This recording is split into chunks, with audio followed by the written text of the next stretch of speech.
demain, parce qu'on va en avoir besoin. Voilà, il faut que le Sénégal, il sente que c'est pas le stade des martyrs. C'est tout. Et ce sera pas le stade des martyrs. Parce que la différence avec le stade des martyrs, c'est qu'il y a une piste d'athlétisme qui empêche un peu la pression, même si c'est très très dur, hein, attention. Et la dernière fois que le Maroc est parti au stade des martyrs, il n'a pas perdu aussi. Par contre, voilà, nous au Maroc, pour venir gagner, c'est compliqué. C'est très très dur. On commence dès la première minute jusqu'à la dernière et ça pousse. Et le Nigeria, ils s'en sont rendus compte. Le Cameroun aussi. Je disais que Kofan avait dit qu'il avait joué à Dortmund. Non, non, c'est pas Dortmund. C'est pas le Bayern, c'est pas le Parc, c'est pas Marseille. Au Maroc, à Rabat, je peux te dire que ça pousse. Et demain, ben voilà, faudra une équipe du Sénégal très très forte pour venir nous battre chez nous. Mais ils sont capables, hein, attention, hein. Ils sont capables. Et peut-être ça va les motiver. Mais quand ils vont rentrer, ça va siffler. Donc 200 décibels. Non, c'est trop là, on doit aller. Donc la CAF, c'est ça que vous réservez à l'équipe qui est arrivée en finale? Des joueurs qui marchent dans les rues, on dirait qu'ils sont au marché. Ils marchent avec tout le monde. On ne sait pas qui est qui. Il n'y a pas de sécurité. Tout le monde essaie de toucher les joueurs. Il n'y a personne pour les aider. Et en plus, pour un tournoi qu'on essaie de valoriser, un tournoi qu'on essaie de donner de la crédibilité, vous sortez ça. Les supporters sont au Maroc, ils ne savent même pas où acheter des billets. Et il n'y a même pas de billets. C'est ça le pire en fait. C'est du n'importe quoi. Puis l'autre chose qui m'énerve un peu, c'est de voir des supporters sénégalais, surtout des hommes, qui regardent les joueurs marcher comme ça dans les rues. Comme vous essayez même pas de les protéger en fait, de créer des espaces, de dégager toutes ces personnes qui viennent prendre des photos. Ils jouent pour vous, ils défendent votre drapeau, mais essayez au moins de les défendre dans la... Les Sénégalais ont bien fait de souligner ces petits problèmes parce que ça arrivait beaucoup dans les années 80, même avant 90, à la Coupe du Monde, dans les Coupes du Monde, ces petites tracasseries pour embêter l'adversaire. Ça peut arriver parfois aussi dans certains déplacements dans des compétitions interclubs. Ça arrive aussi en Afrique parfois dans certains déplacements d'équipes nationales. On a vu le Gabon une fois qui a dormi dans un aéroport. Mais là, on est sur une Coupe d'Afrique des Nations que le Maroc veut exemplaire parce qu'ils vont organiser la Coupe du Monde dans 4 ans. Donc forcément, ils ont bien fait de réagir vite et de donner satisfaction aux Sénégalais parce que ça faisait quand même des ordres. Oui, mais je pense que le Sénégal peut utiliser ça, les Sénégalais peuvent utiliser ça comme source de motivation et de team building en fait. Je pense que j'ai l'habitude de blaguer, de coutume de blaguer en disant que les Sénégalais sont arrivés au Cameroun et ont repris tous les ingrédients qui faisaient les victoires camerounaises jusque-là. C'est rentrer dans la tête du pays organisateur parce que dès que le pays organisateur fait une erreur, ils vont la soulever et puis ça permet justement de se préparer et de faire front. Et peut-être que le Sénégal pourrait être, oui, comme le Cameroun, un pays qu'il ne faut plus inviter chez soi. Les Sénégalais qui, on le rappelle, vont jouer dimanche soir sans leur capitaine, Kalidou Koulibaly.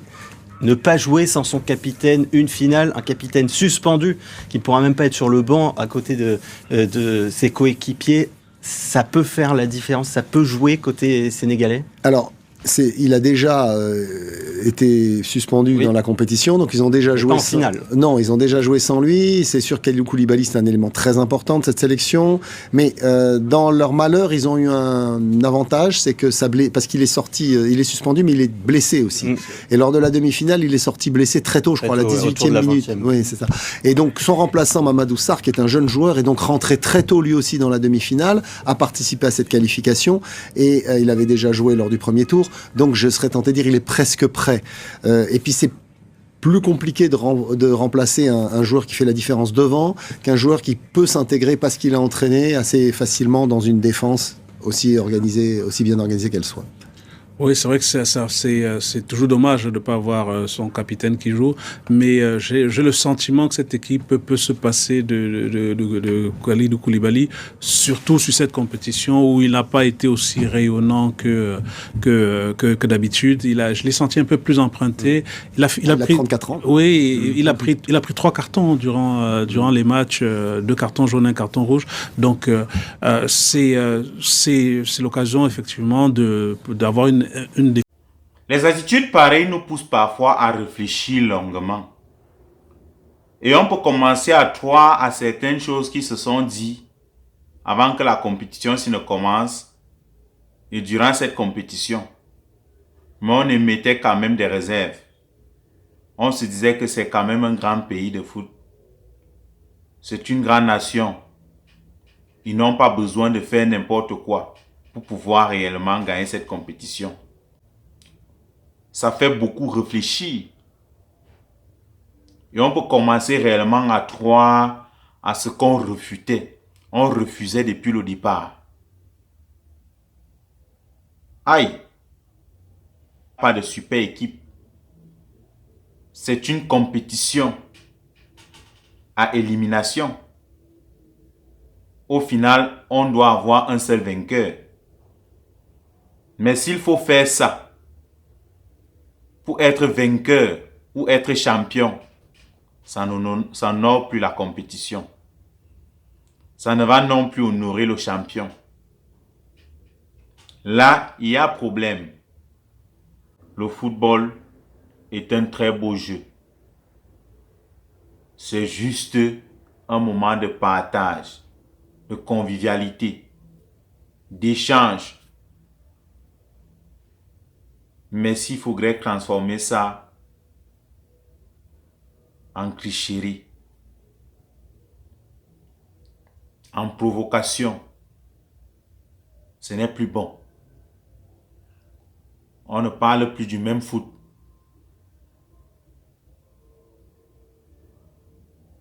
J'aime bien l'équipe marocaine. Hein? Nous sommes tous des Africains. On n'est pas en guerre. On est dans un moment de partage. Personne n'est réellement pas plus africain que l'autre. On a vu des pays organiser cette compétition et la perdre.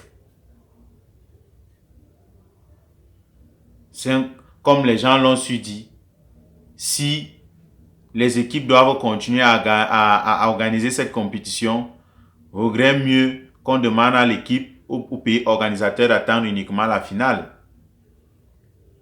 Ne plus jouer les matchs de qualification. Là, ça sera encore plus facile. Et le jour de la finale, on dit juste à l'adversaire que bon, c'est le pays organisateur, ils ont gagné. Faites une aide d'honneur et on remet les médailles et le trophée. Mais s'il faut procéder de la sorte, en mondovision, c'est dégueulasse. On s'imagine le scénario qui pourra se passer dimanche face au Sénégal. Nous, on n'a pas besoin de ça. Rendez notre football beau comme il a toujours été. Et laissez les esprits de foot s'exprimer librement. Et que la meilleure équipe puisse gagner. Mais nous servir ça. Nous servir ce type de comportement. Pas au 21e siècle. Tellement que l'équipe marocaine a des talents. Au même titre que l'équipe sénégalaise. Pourquoi utiliser ces moyens-là un peu limite pour penser vraiment atteindre psychologiquement l'adversaire? Parce que c'est à ça que tout se joue. On ne va pas remuer ce qui s'est passé par le passé avec les autres équipes durant la phase éliminatoire. On connaît. Mais on fait table rase, on ferme les yeux, on avance.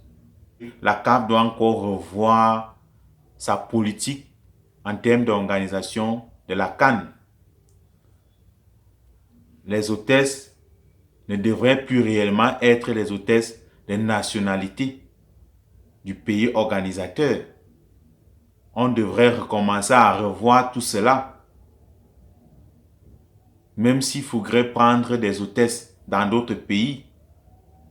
Parce que là, si on laisse ça passer au Maroc, le prochain pays qui organise la CAN va le faire. Et ils vont faire plus pire. Qu'importe les sanctions qui vont arriver après. Ils vont le faire d'une manière exprès.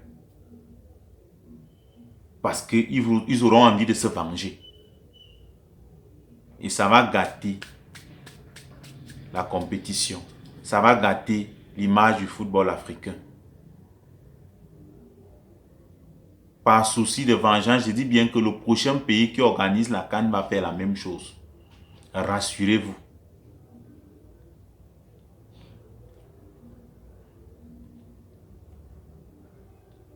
Le Nigeria était une équipe coriace. Mais on a fait tout et tout pour casser cette équipe-là psychologiquement. Ce qu'on a fait le Cameroun, ça a été le cas. Disons-nous les vérités.